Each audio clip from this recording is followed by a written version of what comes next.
Hey everybody, and welcome back to the board meeting. Today I'm going to be doing a video talking about how I personally introduce people into this hobby of ours. And why I think this is important is because so many people are really intimidated in getting into this hobby. They see us playing these games, these big complex board games that take up whole tables, and they're like, I don't think I'm smart enough to play these games. I don't think I can do that, because us as people, we tend to not think well of ourselves. A lot of people are like, I just can't do it. I'm not smart enough.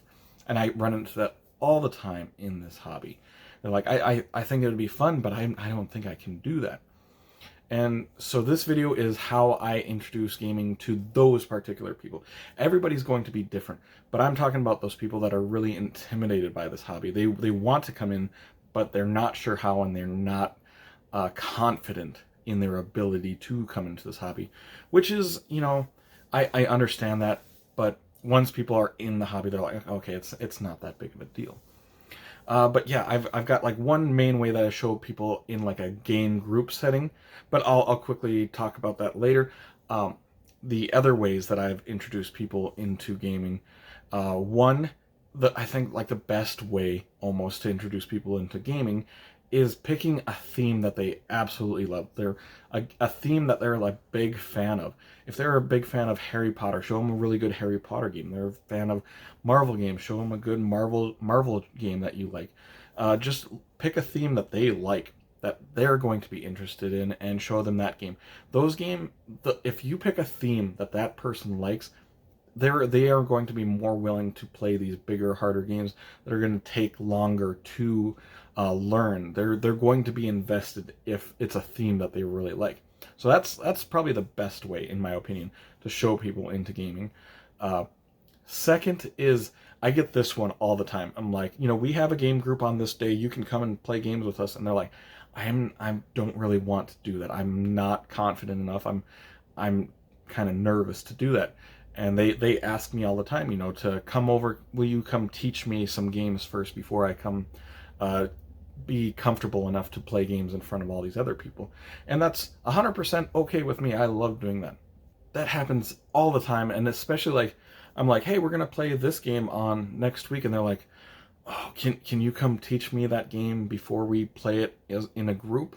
And I'm like, oh yeah, absolutely. I'll come over. I'll teach that game. We'll play a game one-on-one or cooperatively, whatever the game is, and so that they can learn that game outside of the group, because a lot of people don't want to learn games inside that group because they're kind of nervous about that. But now let's move into like how, like, if I'm bringing a new person into the hobby and bringing them to game night, how do I usually do that? First of all, when we go to game nights, a lot of times we start off with simple party word games, code names, Decrypto, the Chameleon, Deception, Murder in Hong Kong, That's So Clover, stuff like that. And those are simple games. Plus, it's a more friendly environment, a social environment. It loosens them up, and then when they're playing these games, they realize, hey, this isn't a serious thing. This is just us relaxing, having a good time, just socializing with each other and doing whatever. And I think that really helps like ease them into it and realize what our game nights are actually about. I don't know how everybody else's game nights are, but ours is very like relaxed, like loosey-goosey, sort of just having a good time. We're just there to socialize, play some games, have a laugh, have a good time.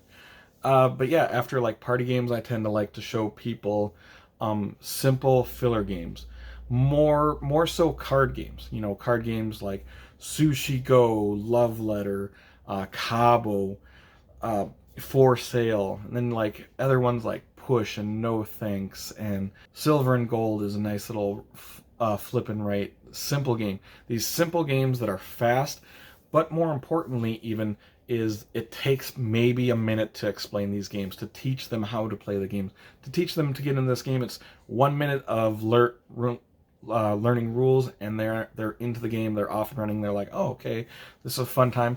These games that are simple to learn, but they do have some strategy in them, like, Hanamakoji. You can teach Hanamakoji in a matter of a minute but it's going to have some thinking, but it's not going to, the learning part isn't going to be the hard part of those games. And I think that's a really good way to get people into it. And card games especially, because most people at some point in their life have played card games, you know, Uno or Pinochle, Hearts, or something along the line with your family somewhere or another. You've played some kind of card game. And I think that helps because it makes it feel familiar to people. So yeah, card games, filler games, something that's fast and easy fun. Next, after that, I tend to try to find some kind of light to medium weight cooperative game. I'm talking about like Horrified or Pandemic or Forbidden Island, maybe 5 Minute Marvel, even maybe The Loop. The Loop's not that hard, but like anywhere from like a medium to lightweight game. And this is going to be their first experience into like a board game, something that they were intimidated by before. But we're doing this cooperatively now, so they're not on their own. You can help them and do whatever. If they need help, you are there. We are 100% working together in this, and then we win as a group or we lose as a group.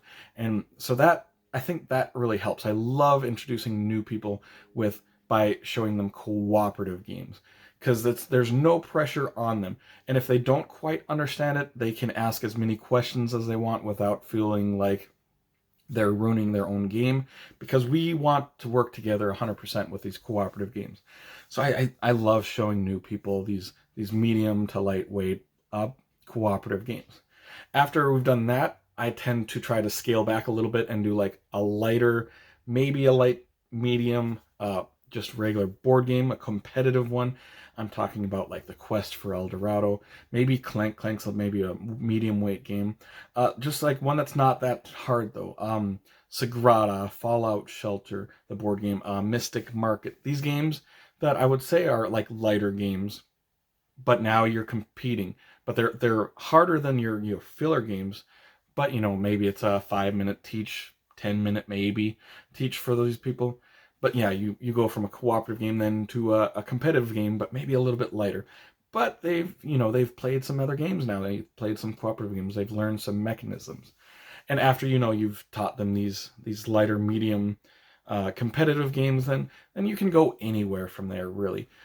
If they like lighter games, you can stay at light games forever. That's not a big deal. I love light games. I love heavy games. I'm an omni gamer. I like all types of games. But you can go anywhere from this point with them. You can start teaching them harder games, or if they want to stay with those lighter games, 100% you can do that. Each person is going to be very, very different. You just have to see how that person is, the games that they like. But one thing I do like to do is I like to spread out the genres, spread out all the different types of games that we're playing, whether we're talking about theme, we're talking about genre, we're talking about weight, talking about mechanisms. And I really like to show them different mechanisms. I like to show them as many mechanisms as I can, almost like, but when I'm teaching a new mechanism, teaching them like the lighter version of that game that has that mechanism. Teach them a light worker placement game, teach them a light drafting game, teach them a light deck building game. And then after that, once they play a game, they're like, oh, this is a deck building game. I've played one of these before. This works like this. And the more games a person plays, the easier it is to get into another game that has that mechanism. Because you learn from your previous experience, this is what a worker placement game is like. And so it's easier to get into new games that have those mechanisms that you've played before. But either way, that's going to end this video.